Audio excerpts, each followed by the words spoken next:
Welcome back to the 52 Weeks to Wealth. This is Wealth Principle 31. When setting sales goals, go for no. We've been journeying through the 52 weeks over the last 31 weeks. And what we've discovered are ways to build wealth, increase our income, and reduce the amount of time we spend in our businesses. Hands to the camera if you've been getting value from the 52 weeks over the last 31 that you've been here. Excellent. Who's been here for more than 31 weeks? Started in our first season. Awesome. Let's give yourselves a round of applause.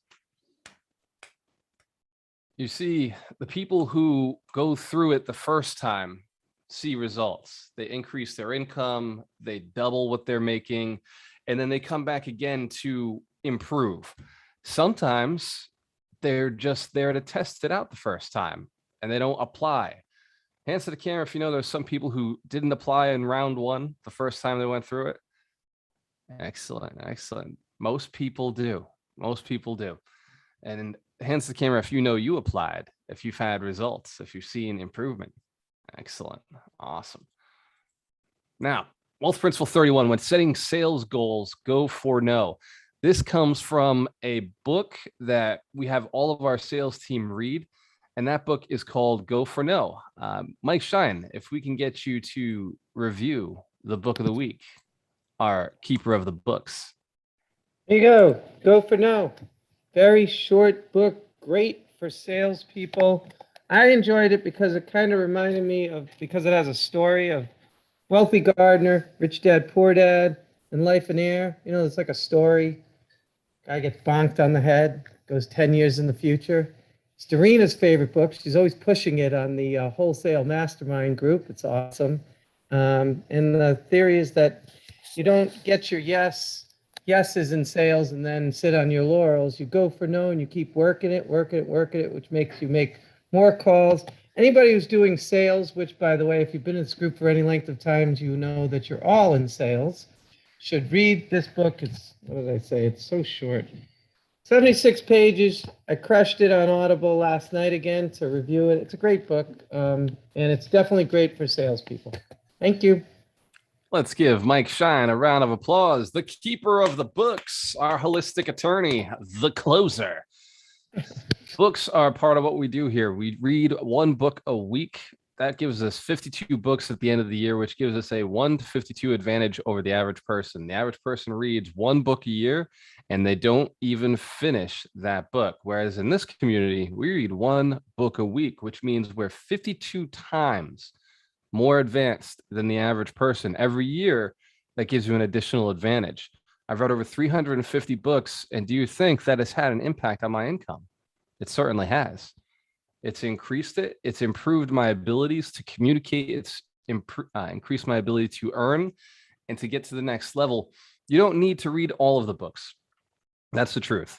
But there are 52 that we strongly suggest you do. Those 52 are laid out. We talk about them each week. If you can keep up, read a book a week with us. Read along. It makes a lot of sense. Now we're going to do the exercise pretty quickly.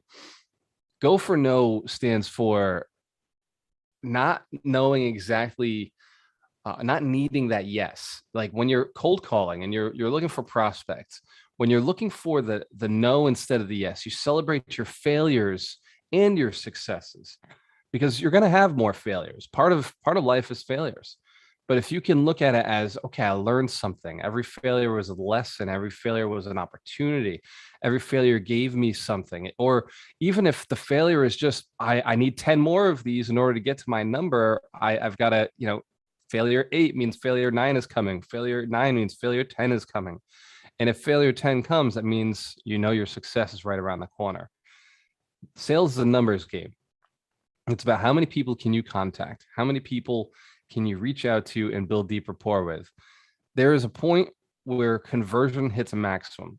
There's a point where in real estate, as an agent, 34% is considered the highest conversion rate. Anybody who has a higher conversion rate than 34% typically was called, right? They were called to have a great marketing strategy. So I've had agents tell me, oh yeah, I have 95% is my conversion rate. No, you got called. right? They already know who you are. You've got a great marketing system, and you can't fail because they called you. Does that make sense? They don't walk on the lot lest they intend to buy. So agents who call, who jump into the game, salespeople who jump into the game, those people have a much, they're facing a conversion rate maximum of about 34%. So it's a numbers game at that point. How do you increase your income if you can't increase your conversion? You increase the amount of people you're speaking to. You get more people through the gate. And the way to do that is to keep going. So the problem most salespeople have is they make a phone call. If they win, if they get an appointment booked or they get a deal done, they stop calling. Whereas if they knew that every 20 calls they were going to get a yes, they set a goal for 100 calls, that would mean 5 yeses. Hence the camera, if that makes sense. And that's the truth. That's about the number in real estate. It's not that many calls, it's that many conversations. For every 20 conversations you have, one of those will be a yes. And so you've got to have 100 conversations to have 5 yeses. And of those 5 yeses, you got your 34% you're dealing with once you get there. So it's really important to make at least 100 calls in order to get to 2 closings. That's 2 closings. And to do 100 calls, it's going to take you almost 6 to 8 hours. Well, probably closer to 8 to 10 hours. Because every 100 people you talk to, every 200 people you talk to, you're going to get through about, every 200 dials you make, you're going to get through to anywhere between 10 to 20 calls, like actual phone calls, actual conversations. Most of those numbers aren't going to pick up for you. That's why we use a dialer. It's why we use Mojo Dialer or call tools, because the time that it takes to use a power dialer is way better, way faster, more efficient. Hence the camera, if that makes sense. We want efficiency. If we know we got to hit a numbers game, we can use systems. We can leverage tools. Excellent. So one of the reasons we use go for no is because we want to be able to get past our failures quickly. In the mentorship, you've heard us talk about celebrating our successes, celebrating our wins. In this book and in this principle, we talk about celebrating our failures, going and looking at our failure and saying, yes, awesome. This is fantastic. We've discovered one more way that this doesn't work, like Edison, right? There's 1,000 different ways to not make a light bulb. Celebrating your failures. Hence the camera, if you've ever had a failure. Yeah, hence the camera, if you ever forgot to celebrate it. It's easy to just get bummed out by the failures. It's easy to be like, oh man, like I wish that didn't happen to me. But the truth is, the failures are lessons. They're some of my favorite opportunities. I mean, I don't go looking for them, that's for sure.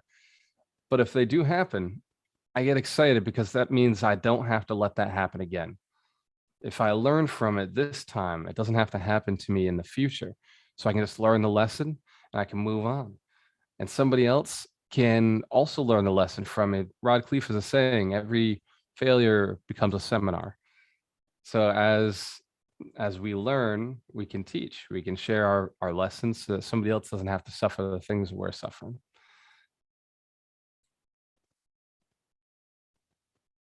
The most empowering word in the universe is not yes. It's no. It's no, because for every no you get, there's a yes around the corner. The more no's you get, the closer you get to those yeses. So think of no as a very empowering word. When somebody says no, and you could write this down, it saves you time. You ever been in a sales appointment and somebody said no and you just couldn't get through to them and you couldn't close them? You ever been there? Imagine if you just walked away. I mean, make sure it's a real no. Like, do the qualifiers, make sure it's a real no. But when somebody says no, just, man, I saved so much time. I love it. I'm so thankful for it now. means I can move on to somebody who wants to have the conversation, somebody who wants what I got. Go give them a chance. Answer if that makes sense. Awesome. So here's the exercise for this week. I want you to identify what your goals are in sales. By the way, as was mentioned earlier, we are all in sales. There are two industries that are really going to take off over the next 5 years. That is marketing and sales, professional services for sure, e-commerce, but there's a lot of jobs that are going away because of automation, AI, robots. And you can already see that marketing and sales are doing fantastic. Those roles need to be learned because companies don't have enough marketing people or salespeople. They're very creative jobs. The other day I was asked, I was like, oh, well, the person said that AI could learn sales. Yeah, one day. But sales is a very complex process. It is a very intuitive process. You really have to pay attention to the person in front of you.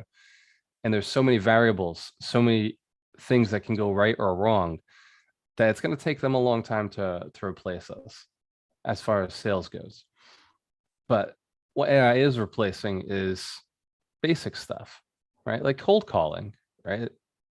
Algorithms and systems. Ron and I were talking the other day. We have a system that automatically will email you if you hit a certain place on our website, if you click a certain link. This was actually Mike Gabriel set it up. It's called Active Campaign. And it's like a narrow AI where it just, you do this, it does that. You do this, it does that. But we can tie it to other systems. So now it becomes more creative, where if this happens, it does this or that. So there are like Facebook knows. I did a post the other day, which I thought was fantastic. I shared a blog that I thought was a great blog for everybody to read. It was about Undercover Billionaire. And nobody saw it. I looked at the blog and I was like, I know the community would love this. I don't know why they're not liking. And then I copied just the 8 principles and I pasted that into a comment, and I deleted the blog article, dropped it in the comments. Suddenly a bunch of likes and views and comments. Facebook doesn't like blog posts. The algorithm is intelligent. It knows that people don't like seeing those. But if you go and create the content that it likes, that other people like, it will share your posts. Hands to the camera if you ever notice when you share a blog post off Facebook, it doesn't like that. YouTube, if you share a YouTube link, Facebook says no bueno. The algorithm is designed to expand itself. It's designed to perpetuate itself, to get more people on Facebook.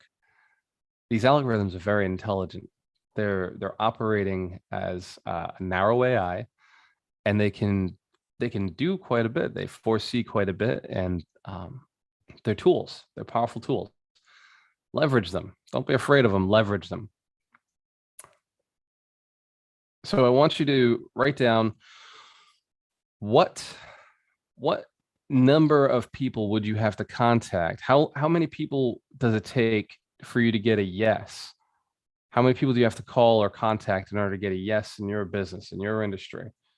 How many people do you have to text or voicemail or email or Facebook message or send a mailer to in order for you to get a yes? So for real estate agents, real estate investors, I'll say it's for every 20, you're going to get 1. So write that number down. Write down what your conversion number is. And once you have that number, identify how many closings or how many deals you would like to have this week. And this is just this week. You don't have to do it again after this. But I'd like you to, for 1 week, go and contact this many people. I want it to be something a little crazy. I want you to know it's possible. I want you to write down a number that is totally possible. So if you're using Mojo Dialer, you could call 1,000 people in 5 hours.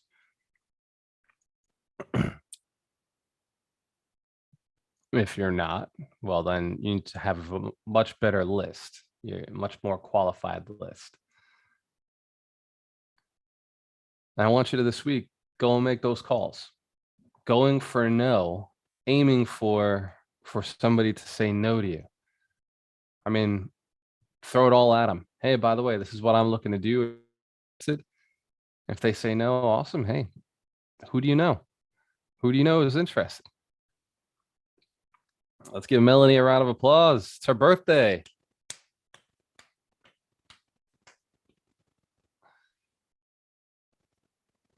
Hands to the camera if you're committed to taking this exercise. You don't have to do it every week, but I would say just do it this week. Just a challenge for this week. To push yourself beyond what your comfort zone is, to push yourself beyond what is normally a challenge for you. Just see what's possible, see what you can do, see if you can stretch yourself a little bit this week, apply it and see what happens. Next week, we'll see if you want to do it again, but you don't have to. Just one time, go out, take action, take massive action. Maybe a system will come in place. Maybe you'll figure out a way to do it a little bit faster, a little bit better. But you got to start with something. And this week is calibration. It's go out, see how many calls you can make, how many people you can have a conversation with, how you can apply it. And to care if that makes sense. Awesome. And if you haven't heard me speak about the mentorship, well, the mentorship is awesome. It's how we help people become millionaires. I'm on a mission to build 100 millionaires who are inspired to build 100 millionaires. One of the reasons building millionaires is so much fun is because it helps you become a millionaire. I started off as an agent helping people buy real estate. Can you imagine that? That's a business that makes millionaires. It certainly is. The more real estate they bought, the richer they got, and the more closings I had, the richer I got. And what was smart that I did was the same thing that they were doing. As they were buying real estate, I was buying real estate. And over time, that made me a millionaire. That made me successful. Now that I've gotten to millionaire status, Ron and I have been having the conversation of how to get to billionaire status. And it's not the same thing. The things that got you to millionaire will not necessarily get you to billionaire. You see, the average billionaire has business interests as their majority investment. Real estate becomes a very small investment over time. In fact, Rich Dad Poor Dad pointed it out in his game Cash Flow Quadrant. Cash Flow 101. Who's played that game? Who's played Rich Dad Poor Dad's cash flow game? Look at the rat race, the internal circle. That's where everybody lives. And then look outside the rat race. There's no real estate out there. I think there's one or two real estate deals on the fast track. Everything is businesses. Buy a mine, buy a restaurant, buy a mechanic shop, buy a pizza place, right? In the rat race, when you're looking to get out, all the cards, right? Who remembers the cards? Those cards are like real estate deals, stock deals, or small businesses. There may be some small businesses, but it isn't. Those aren't there on the fast track. The fast track is about buying businesses. It's about buying cash flow. So there's a process. The first step is real estate. That is how you get there. But in a tight market like the one we're in, there are other assets that cash flow better. And it's up to us to pay attention to those, to learn them, to figure out how to do it. And fortunately, buying businesses is the same process with buying real estate, except no deeds. But you still have a purchase and sale. And you still need an attorney. I want to open it up to the coaches. What feedback do you have? Oh, yes. Also, if you're interested in mentorship, go to waltermorello.com/GA or have a conversation with Darina, and Darina will drop her Calendly link in the chat. Awesome. Mitch Jaworski, you're up. Mitch, did you just jump in? Let me find my microphone. Yes. So shoot your shot. So principle 31, when setting sales goals, go for no. Exactly. Shoot your shot. Because if you don't ask, the answer is already no. That's true. So, I mean, by asking, yeah, you're technically going for no. But if you don't ask, the answer is no. I know you want something more profound, but I was hoping for a rap lyric. Shoot your shot. Let's Well, give you should Mitch let me go Jorsky last a then if round you of wanted a rap applause. lyric. Dr. Terry Wager, you're up.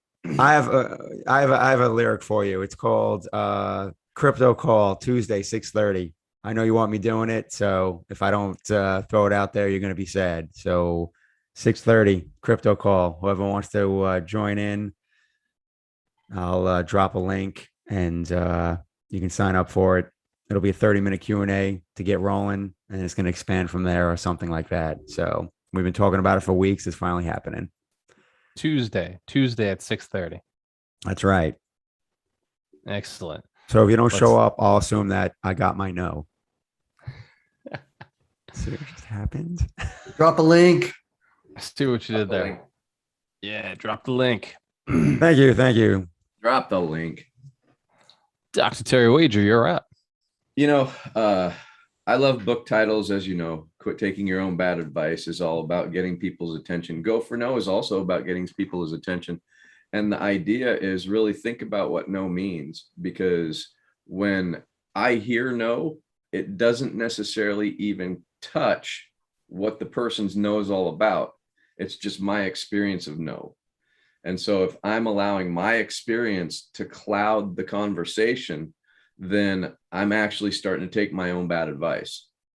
And so with this idea of going for no, before you ever stop what you're doing when you get a no, you have to understand what the no is about. Is it no about the package? Is it no about the price? Is it no about the person? Is it no about the timing? What is the no having to do with? Because it may be yes, but they don't have any idea of how to get there with a yes. And so really going for no and understanding exactly what's going on behind the no is really important. So when I think about that book and I think about sales in general, it has nothing to do with yes or no. It has all to do with helping them to make a decision and understand what thought is going into behind the decision. That's what I got for you today. That's powerful, Terry. Dorina, you're up. Hi, yes. So a powerful lesson. Thank you, Walter, for teaching it regardless.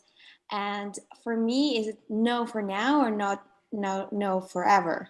So I believe that the no is a conversation starter. And when someone gives you an answer, no, okay, you can follow up with all different questions to support Terry's conclusion as well. Like, why is it no? What is no about? And is it just temporarily no, or you're absolutely not interested? And the follow-up is the key in that situation. If you're getting no, okay, we'll try again later. And also, in my personal experience, no was always a lead to a better opportunity. So I got no's in my life here in the United States, and thank God I got them because I got a better opportunity. And there's a book, I forgot the book, but there is a book that tells you like, okay, it means just something else is about to happen for you, even better. So no, it's a powerful two letters, and many people would not understand it correctly. So this lesson actually showed us how to treat it well and take advantage of it. Excellent. I believe that book is The Strangest Secret. Let's give Dorina and Terry and Mitch a round of applause. Great lessons. Mike Shine. Actually, let's do Ryan McDermott, because he's got soccer games. Soccer's a start for another 2 weeks, but I'll take the go anyway.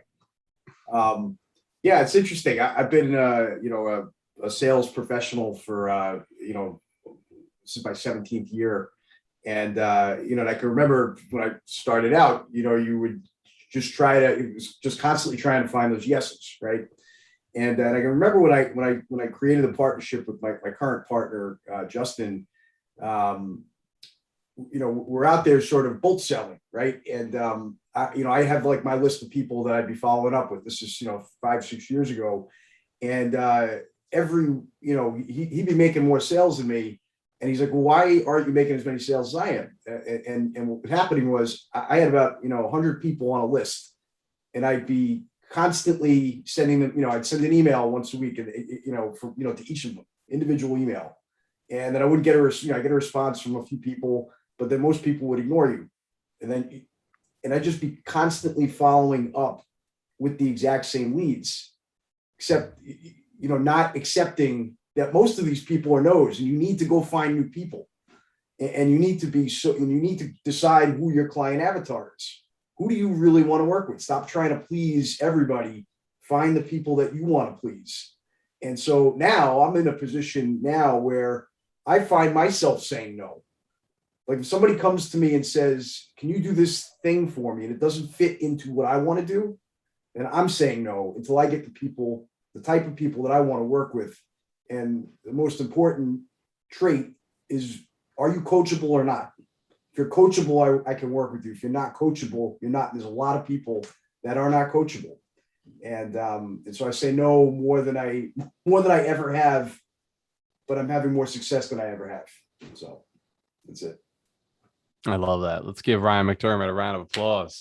It actually brings up something I wanted to talk about on the call was motivation. Motivation is one of those things I look for. And if somebody's not motivated, I move on. Right? If I don't identify motivation, not interested. Mike Gabriel showed us something. He said, your funnel eventually will run out. The marketing will just slow down. Your return on investment won't be as good. And I told him, I was like, okay, like at that point we create a new funnel, right? That's what my thinking was. He says, no, at that point you change your audience. You adjust to reach a new audience. So you have a marketing that is just a little bit further out from the highly motivated. You then inspire and motivate. So give people a reason to be motivated. Show them the pain. The reason most people don't want to build wealth is because they don't know that they're on the wrong side of the wealth gap. They think they're doing okay. They think that where they're at, everybody is, and there's no reason to change. There's only 18 million millionaires. That's the middle class. Everybody else, the 95%, is poor. If you're making less than $250,000 a year, you are definitely broke. Your spouse has to work. You have to work. You're probably not in a really great neighborhood, and you have no retirement plan. Hands to the camera if you recognize that's true. Like that like the middle class doesn't have to work. Like maybe one person does, but the middle class got wiped out overnight, got destroyed, got taken out. When both people have to work and when there is no retirement plan, that's poor. When you're barely home and you're concerned about the temperature in the house, right? Because you may have to be spending money on gas bills or electric bills. Like that's poor, right? The middle class doesn't worry about that shit, but the middle class is wiped out. There's 300,000 people in America that are poor. They just don't know it. So for all we're doing is right now, we're just going for the motivated people, the people who recognize that there's a better way to live. Right? That's all we're looking for is people who are motivated. They know that there's something wrong, like somehow like life shouldn't be this hard. But eventually we can shift and we can say, okay, like time to go motivate some people. Let them know that, by the way, like you're broke, right? You're poor. Like it's not good. And then the other thing that the reason that they don't actually go and build wealth is because they don't know it's possible for them, right? They think that you're either born with it or that you have to get lucky or that, it's really, really hard work. This is what they believe. even though they're hard workers, they believe it's harder work. Like, and they're just not willing to work that hard, like bone breaking hard. Answer the camera if you remember having those feelings, like if you were raised that way too. Yeah. Yeah. It's not hard work. It's intelligent investing. That's all it is, right? Buy the right things in the right order, learn the right skills in the right order. If I were to put the most valuable skill I've ever learned was communication. My ability to communicate with others has earned me more money, earned me better investments, better relationships, better friendships, and given me a much better understanding of the world. Communication is the biggest, most important skill that you can get. Of course, it's the skill that nobody thinks is valuable. The irony. The irony is the one that pays us the most, everybody ignores. Don't you find that interesting? It's absolutely fascinating. If you learned one thing, Warren Buffett says this, actually. Warren Buffett says this. He said, the most important skill is communication. What the hell is an investor saying, go and learn how to communicate for? Because it takes communication to raise capital. It takes communication to sell your company to somebody else. It takes communication to get attention. Communication is everything. It's what we leverage. Doug, you're up. Right on. So, dude, first of all, let's give Walter a hand for showing up this morning. Come on. If that's not like exemplifying true leadership and commitment to the community, I don't know what else is. If you haven't signed up for the mentorship program and you don't know what you're missing, because this is, imagine when he's not under the weather. So I just wanted to honor you there, dude. So I will say this, everyone brilliant, and it reminded me of back in my music days, when I first started speaking. I was speaking at music conferences, and I don't remember who it was, but I noticed the pattern, because then once he said it, I started asking some other really successful writers, and here's what the comment was. And it's a little different in context, but it's exactly the same. They said, write for the garbage. They said, write for the garbage, meaning not everything's going to be a hit. Not every song is going to be a hit. But if I don't just let those juices flow, if I don't take that action, if I don't get on the bullet train to action in writing my songs, I'm not going to get the gold to come out. And if you think about it as well, if you recall the movie, it's Great Mindset, Shallow Hal. Do you remember those? I was trying to find the scene when he was trying to find someone to dance with. He'd just go up to someone and dance, and they'd be like, no, right? And then he'd be like, okay, cool. And he'd go off and find somebody else, like, And I'm like, okay, great, right? And then so he found out really quickly what was going to work or wasn't.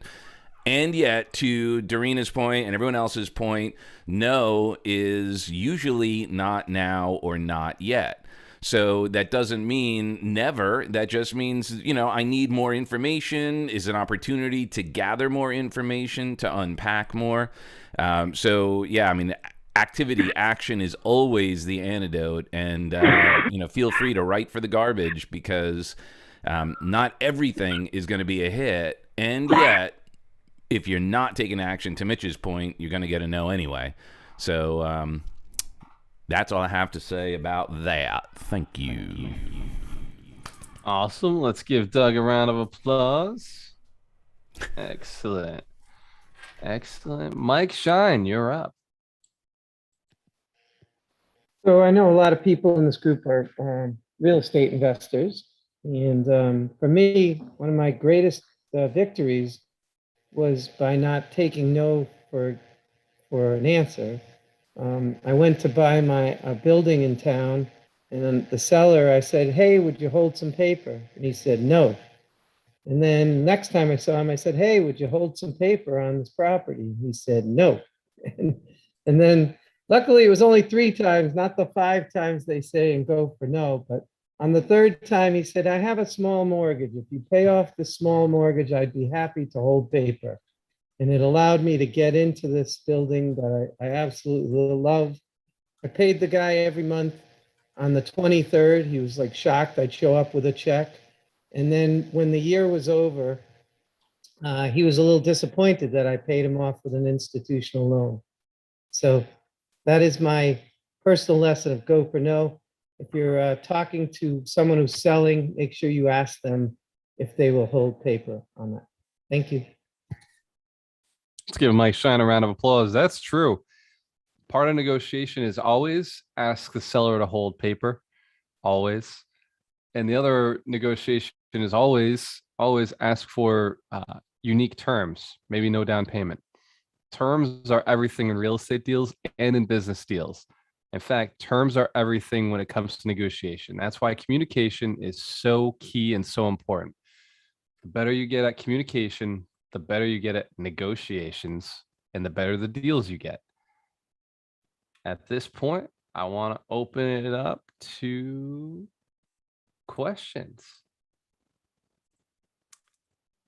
Questions or comments from the community.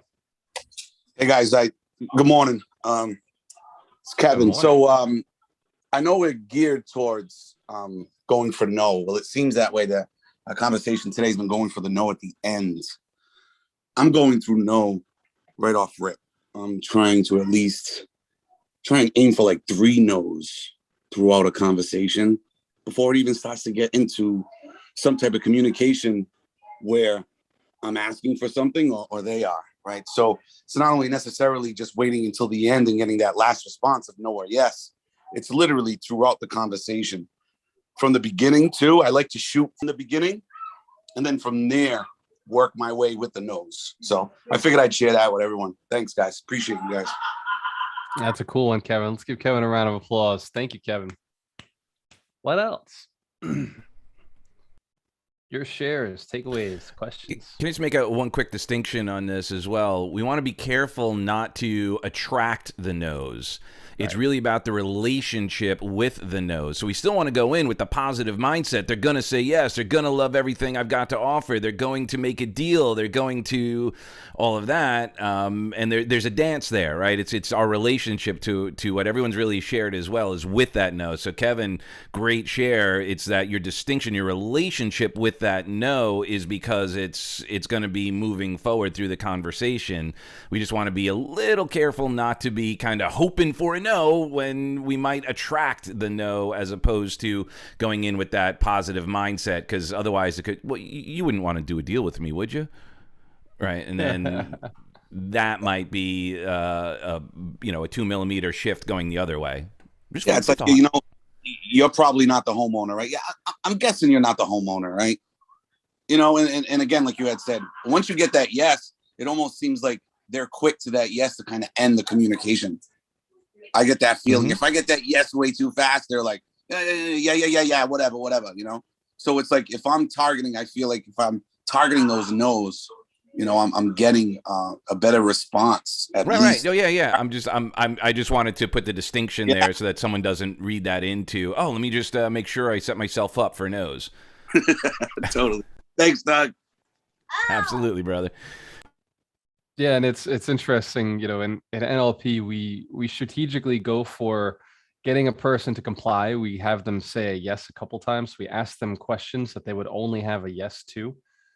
This way we get them into the state of saying yes. So even though you're going for no and you're counting and tracking the no's, in order to get compliance, more yeses is better. So for example, would you like to make more money this year? Would you like to do it spending less time? Perfect. So getting those yeses puts your mind into a more open state so that you can say yes to the lesson, so that you can take in the lesson.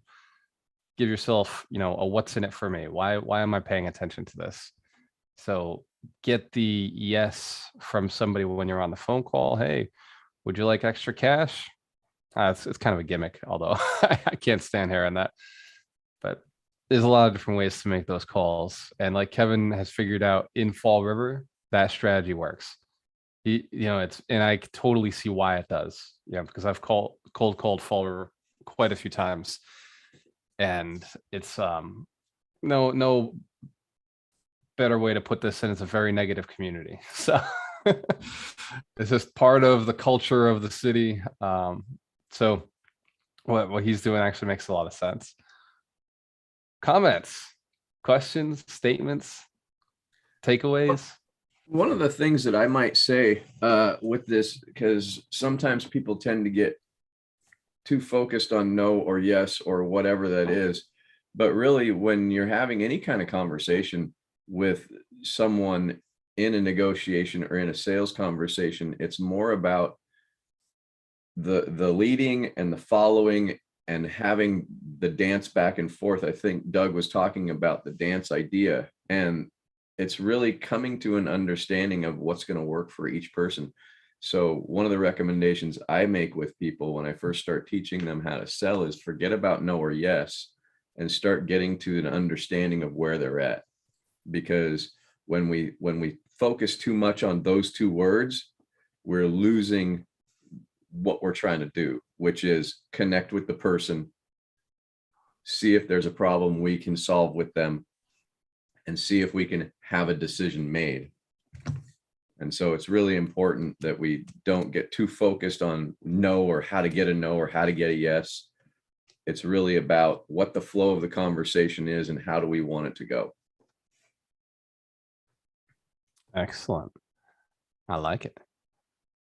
What else? It's your chance. Hey, Walter, when you go for no, it should be with COVID tests. Yeah. I want to get a negative on the COVID test. I'm gonna go for that no. Yeah, when Dorina gets back, I'll take the test. I'll make sure that I get that done. And then I'll get the vitamin D and the vitamin C and the iron and the hypodrycloxine and And zinc. zinc. There it is. Thanks, Doug. Hypochondriasis. Did you say it right, Terry? Hydroxychloroquine. Damn. What else? Sandra Okay. Scroy, what do you got? Well, I don't know if anyone sees when I'm on these calls, but I usually am creating art as such. So if anyone is interested in any artwork for their home or for a friend or anything, send me a message if you'd like to join my email list where I have more updates about my artwork and what I'm doing. Send me a message. I am going to be hosting paint nights where, you know, Melanie's come, Darian is interested. Love to see you guys there. We can have a full paint party with lots of fun, wealth building principles, chit chats. So send me a message. And I'm talking to Julia Bradley right now about our sculpture. So yeah. Where can someone find out about your paint nights? About my paint nights through my email list. So if you send me an email, what is your email? Well, I'll just put in the link right now to put it. Yeah, it's, yeah, not just send me an email, but go to my email list. So the link is right here. So you may want to also say it out loud because this gets transcribed later on by my VA. So what is the link to get to your email list? I am putting it in the chat right now. It's tinyletter.com/SandraStory Studios. Yep. Yeah. So yeah, that is it. And yeah, let's create. It'll be lots of fun. So it is tinyletter.com/Sandra Scroy Studios. That's SANDRASGROI Studios STUDIOS. Awesome. Excellent. Exactly. Lots of fun. And Walter has a few paintings of mine, and I'd love for everyone else. Lily's painting with me, creating artwork. We've sculpted and painted together. She's helped me work on a mural with Kim Harvey. Kim Harvey's Little Barn Boutique has work in mind. Hung out with Roger last week in Barcelona, talking real estate, talking artwork, UMass Dartmouth. It was a fun time. If anyone's coming to Spain, in Barcelona in particular, let me know. I'll be here.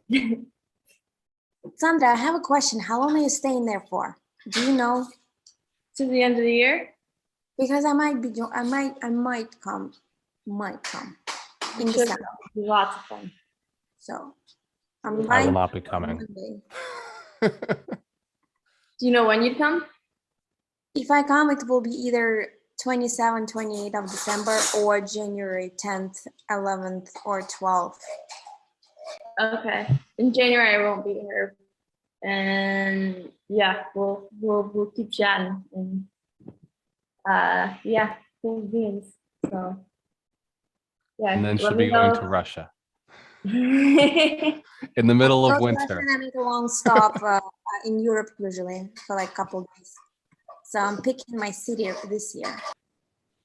Barcelona, please. For everyone who's wearing a 100 Millionaire shirt, let's give you a round of applause. I see a bunch of the shirts today. I love it. Names on deeds. Hell yeah. Aleem, I love that you got the white one, man. I got to get one of those. So cool. This is definitely a badass community. Each one of you's got different shirts, different meanings, different flavors, but it all means the same thing. It means that you're motivated. It means that you're going somewhere. You're taking yourself to the next level. Every level has another devil, but we're equipped, we're trained, we're building ourselves up to take them out so that we can get the level up, so we can get those points, and so we can move other people along with us. I am so appreciative to see your success. I've been asked many times, what can you do to help? What can you do to help us be successful? Start with your own success. And then from there, once you've put the mask on yourself, you can help put the mask on other people. So let's make sure you're successful, and then we can help build more millionaires. But it starts with you.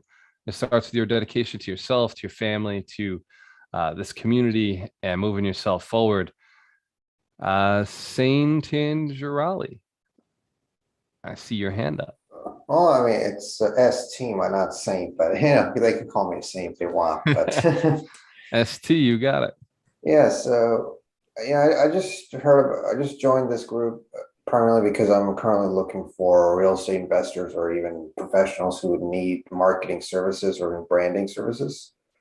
And at the moment, what will be, I think based upon what you've been saying, no, it's like I've been taking that to heart, that lesson. And I was wondering, what will be the best way to target, what will be a better strategy to target those people who are in need of those services? Bigger pockets. If you're not on bigger pockets, you're missing out on the opportunity. There's over 1 million real estate investors on bigger pockets. And yeah, because I tried posting on bigger pockets, but then the admin said you can't do that. Value add only, my friend. Don't be a tool, right? Don't go, like, it's the same with Facebook groups. Become so valuable that they seek out your skills. Go and teach and train, but don't say, hey, by the way, I'm this. Like, just teach and train and give information and create great content, and people will come to you. But the other one is the messenger. If you want direct sales, the messenger in Facebook is not regulated. They don't stop you from talking in there. One of the biggest things that I think I've seen in all kinds of different groups, because Walter and I have been in many, many groups, and people really want to get business. And so they let that desire to go get the business overrun their desire to help. And ST, you can help a lot of people with what you do. And it's got to be more sharing your information and sharing how you would go about doing things. Kind of like what Doug and I and what Walter are doing here is we share our experience of what we've done and how we do it for free. We're not looking to get a client here. We're looking to share our experience with people. And that's how we do it in this group. When you are going out and looking to do that, joining groups, it's really just about sharing ideas when you hear a question that you can answer, and more in the Facebook group, in a text or something like that.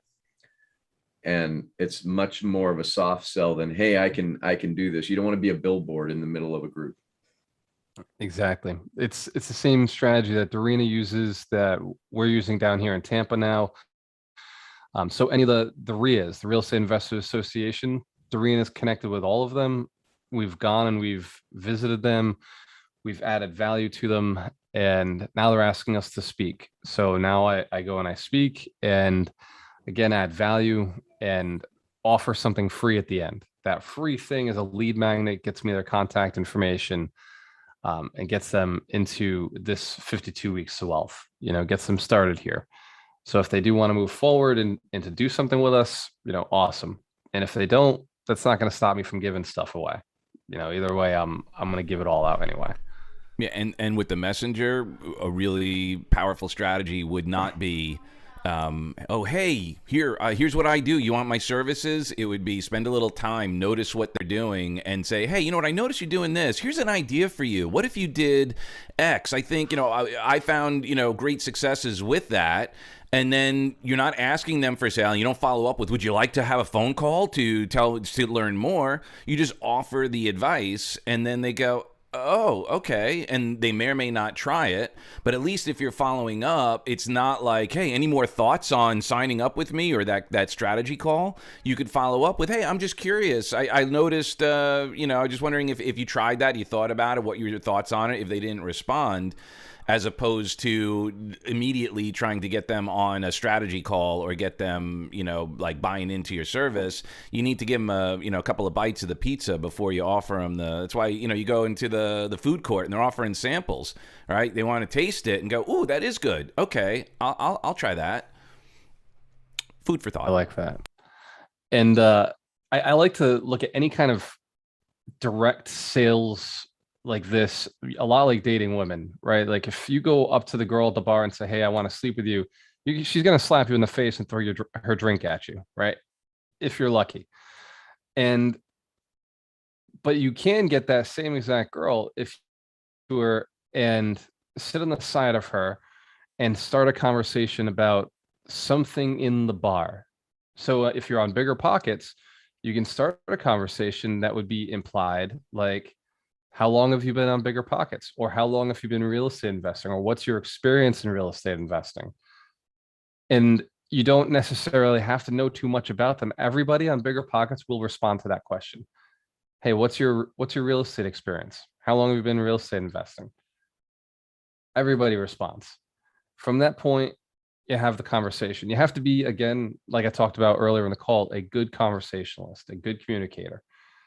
And leverage the things that they're saying, bounce off of those things, go allow the conversation to get to the point where if you talk about leads, they say, yeah, I could use some leads. Or what is the one thing stopping you from buying more real estate? I can't find a good deal. Oh, have you considered looking into leads?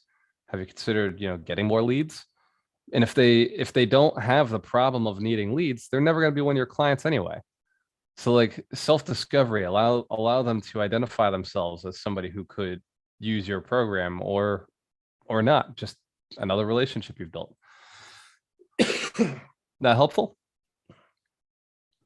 Yeah, thank you very much. Awesome. Great question, ST.